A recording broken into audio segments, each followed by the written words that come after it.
The three stages: the isovolumetric contraction, the phase of rapid ejection, and phase of reduced ejection.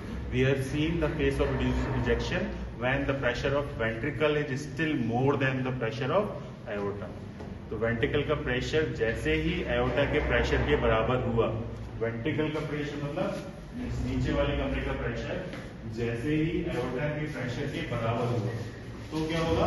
Blood का जो injection हो रहा था वो इंजेक्शन होना स्टॉप हो जाएगा, ब्लड का इंजेक्शन होना स्टॉप हो जाएगा और जो फेज ऑफ रिड्यूस्ड इंजेक्शन था वो खत्म। अगला फेज स्टार्ट हो जाएगा द प्रोटोडायस्टोल फेज। कौन सा फेज? प्रोटोडायस्टोल। पहले हम समझते हैं why it is known as प्रोटोडायस्टोल।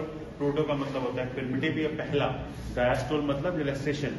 तो ये जो अवस्था है वो वेंट्रिकल के रिलैक्सेशन के ठीक पहले आती है, इसलिए इस फेज को प्रोटोडायस्टोल फेज कहते हैं। Why it is known as protodiastole? This is known as the protodiastole because this phase comes just before the ventricular relaxation, so this is known as protodiastole phase. इस फेज का जो duration है वो 0.04 second का है। कितना है? 0.04 second का। तो इसमें क्या हो रहा है कि प्रोटोडायस्टोल ये अब क्या होगा कि जो इजेक्शन हो रहा था किसका?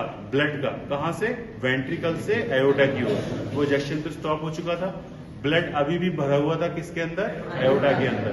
तो ब्लड एओर्टा के अंदर भरा हुआ है और वो भरा हुआ ब्लड ग्रेविटी के कारण नीचे की ओर आने की कोशिश करेगा, तो वो ऊपर से एओर्टा से नीचे वेंट्रिकल की ओर आ रहा है।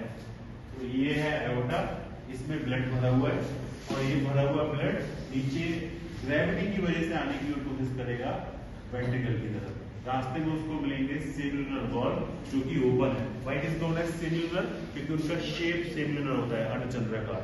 तो वो ऐसे करके हैं, खुले हुए हैं, ब्लड ऊपर भरा हुआ है और वो भरा हुआ ब्लड ग्रेविटी की वजह से नीचे आएगा and that will hit the cellular wall while coming back towards the ventricle. उसके हिट होने की वजह से जो सेल्यूलर वॉल आधे खुले हुए थे पूरे बंद हो जाएंगे। ठीक है। एंड जैसा कि मैं हमेशा बोलता हूँ कि वॉल्व के बंद होने की, दरवाजे के बंद होने की वजह से आवाज होती है, तो सेल्यूलर वॉल्व के बंद होने की वजह से जो सेकंड हार्ट साउंड है डब, वो इस फेज के लास्ट में सुनाई देगी। ठीक है, समझ आया? तो why it is known as protodiastole? This is known as protodiastole because this is the stage just before the stage of ventricular relaxation. इसका जो ड्यूरेशन था वो कितना था? 0.04 सेकेंड। जो फेस ऑफ रिड्यूस्ड इजेक्शन के लास्ट में हो रहा था वो इसकी बिगनिंग में होगा। क्या होगा कि वेंट्रिकल का प्रेशर एओर्टा के प्रेशर के बराबर हो जाएगा और इजेक्शन स्टॉप हो जाएगा। फिर क्या होगा? ब्लड अभी भी एओर्टा में भरा हुआ है और वो भरा हुआ ब्लड जो है वो ग्रेविटी की वजह से वेंट्रिकल की ओर आने की कोशिश करेगा और जैसे ही वो आएगा वो सेल्यूलर वॉल को हिट करेगा, जिसकी वजह से सेल्यूलर वॉल पूरे बंद हो जाएंगे। एवी वॉल पहले से बंद थे, सेल्यूलर वॉल बंद हो गए और जैसे ही वो बंद हुए हार्ट अगली स्टेज स्टार्ट हो जाएगी, that is isovolumetric relaxation. Got it? तो जैसा हम पहले पढ़ चुके हैं आइसोवॉल्यूमेट्रिक कॉन्ट्रैक्शन में, आइसो का मतलब सेम, वॉल्यूम का मतलब वॉल्यूम, मैट्रिक का मतलब the length of individual cardiac muscle fibre, relaxation का मतलब रिलैक्सेशन, डायस्टोल का मतलब रिलैक्सेशन। तो जैसे वो कॉन्ट्रैक्शन की अवस्था थी, ये रिलैक्सेशन की अवस्था है जिसमें सेल्यूलर वॉल भी बंद है और एबी वॉल भी बंद है। हार्ट अभी एक क्लोज चैम्बर है, हार्ट अभी एक बंद कमरा है। तो वेंट्रिकल कितना भी रिलैक्स करेगा उसके प्रेशर, उसके वॉल्यूम में कोई भी परिवर्तन नहीं होने वाला है। वॉल्यूम में परिवर्तन कब होगा? जब वॉल्व खुले होंगे। अगर वॉल्व बंद है तो प्रेशर तो कम हो रहा है लेकिन उसके वॉल्यूम में कोई भी परिवर्तन नहीं हो रहा है। तो why it is known as isovolumetric relaxation? This is known as isovolumetric relaxation because this is the stage of relaxation in which there is neither change in the volume of ventricle or not there is a change in the individual cardiac muscle fiber length. ठीक है। अभी क्या हो रहा है? Ventricle relax हो रहा है। नाम क्या है? आइसोवॉल्यूमेट्रिक रिलैक्सेशन। तो इसका नाम ही है रिलैक्सेशन। वेंट्रिकल रिलैक्स हो रहा है और वेंट्रिकल रिलैक्स होंगे तो प्रेशर कम होगा।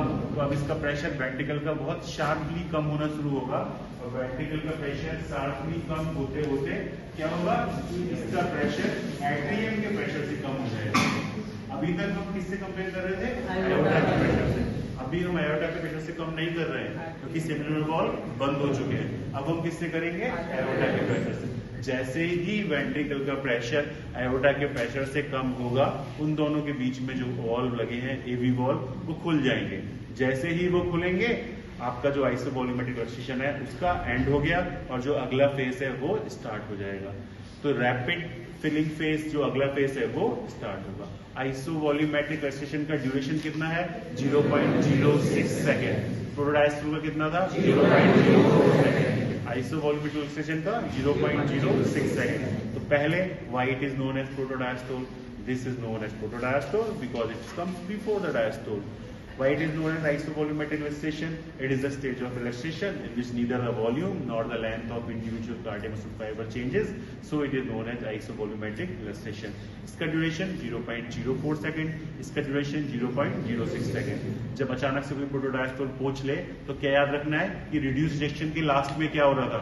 तो रिड्यूस इजेक्शन के लास्ट में क्या हो रहा था? ब्लड का फ्लो होना बंद हो रहा था। ब्लड का फ्लो होना बंद क्यों हो रहा था? क्योंकि वेंट्रिकल और एओर्टा के प्रेशर इक्वल हो रहे थे। तो जैसे ही इक्वल हुए, फ्लो होना बंद हुआ, एओर्टा के अंदर जो ब्लड था वो ग्रेविटी की वजह से जल्दी से नीचे आएगा, रास्ते में हिट करेगा इसको सेमिनल वॉल्व को, और सेमिनल वॉल्व बंद हो जाएंगे और ये जो फेज है प्रोटोडायस्टोल को खत्म हो जाएगा। तो कोई पूछेगा कि सेकंड हार्ट साउंड डब कब सुनाई देती है? तो सेकंड हार्ट साउंड डब आपको दो आंसर है, प्रोटोडायस्टोल के एंड में या फिर आइसोवॉल्यूमेट्रिक रिलैक्सेशन की बिगनिंग में। You can say it mark the beginning of isovolumetric relaxation. तो जैसे ही सेमिनल वॉल्व बंद हुआ, प्रोटोडायस्टोल फेज खत्म हो गया। Now heart is a close chamber, ना तो सेमिनल वॉल्व खुले हैं ना ही एवी वॉल्व खुले हैं। अब रिलैक्स होगा, वेंट वॉल्यूम में परिवर्तन नहीं हुआ है, प्रेशर चेंज हो रहा है। तो someone has asked the doubt कि वॉल्यूम में क्यों चेंज नहीं हो रहा है, प्रेशर में चेंज हो रहा है, वॉल्यूम में क्यों नहीं चेंज हो रहा?